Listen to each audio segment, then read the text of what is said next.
How much is home security system? It's no secret that crime rates are on the rise in the U.S.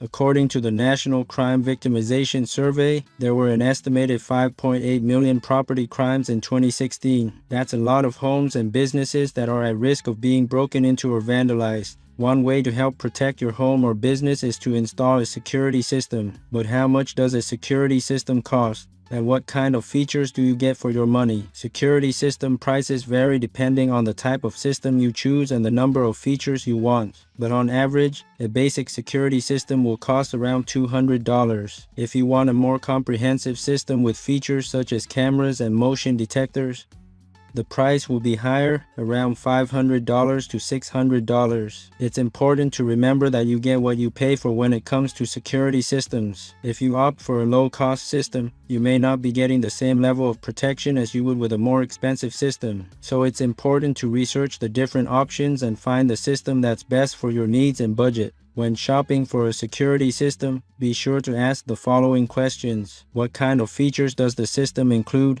How often are the system's sensors tested? What type of warranty does the system come with? Is professional installation available? How much does the system cost? What is the monthly monitoring fee? Having a security system can give you peace of mind and help protect your home or business from burglars and vandals. So before you choose a system, be sure to research your options and find the system that's right for you.